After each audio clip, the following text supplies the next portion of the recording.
क्या आपने कभी अपनी परछाई से डर महसूस किया है? क्या हो अगर वही परछाई एक दिन आपका खून करने पर उतारू हो जाए? आज हम आपको लेकर चलेंगे एक ऐसे रहस्य की ओर जहां इंसान की परछाई तक उसकी दुश्मन बन जाती है।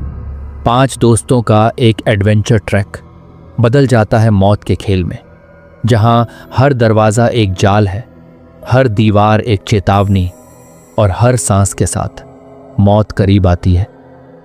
तो चलिए शुरू करते हैं।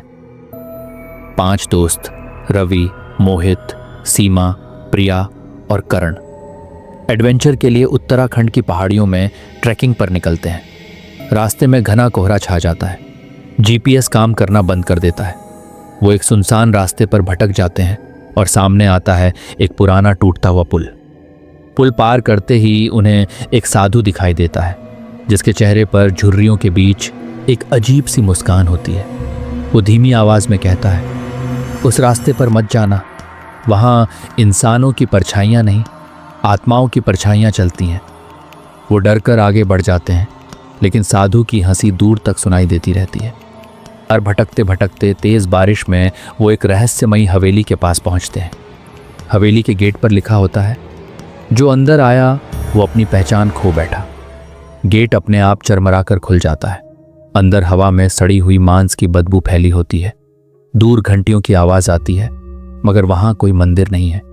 दीवारों पर खून से लिखा होता है, हवेली जाग चुकी है, अब कोई वापस नहीं जाएगा। सीमा को अचानक लगता है कि कोई उसकी पीठ पर फूंक मार रहा है। मोहित के पैर में कुछ पकड़ लेता है। नीचे देखता है तो सिर्फ राख और बाल।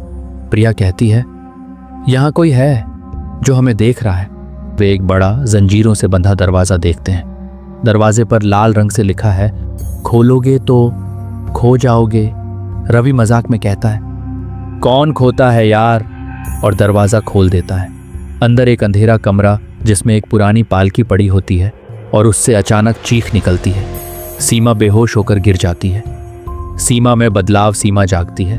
उसकी आंखों का रंग बदल जाता है। वो धीरे धीरे गाना शुरू करती है, एक प्राचीन अनजानी भाषा में।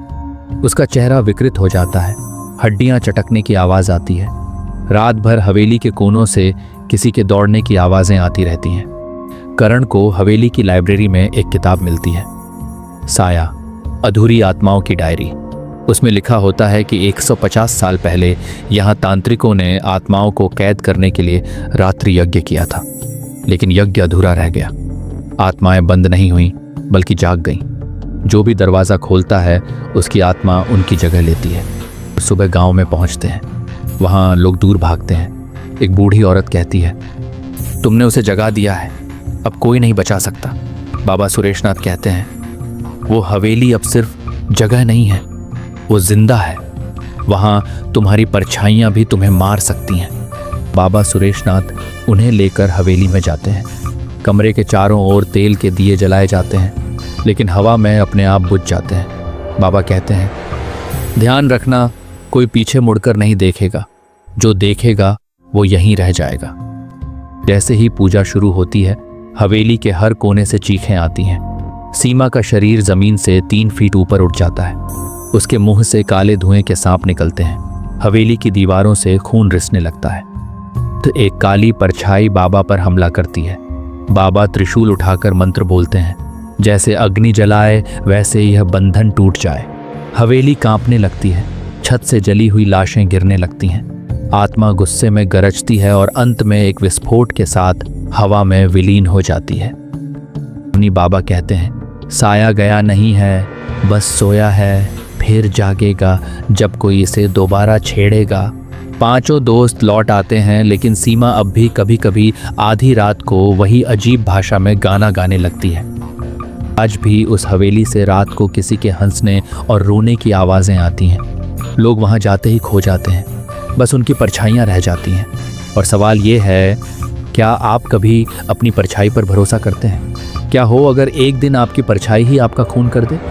अगर आपको ये कहानी डरावनी और रहस्यमयी लगी तो वीडियो को लाइक करें, अपने दोस्तों के साथ शेयर करें और ऐसी ही सच्ची डरावनी कहानियों के लिए चैनल को सब्सक्राइब करना मत भूलिए।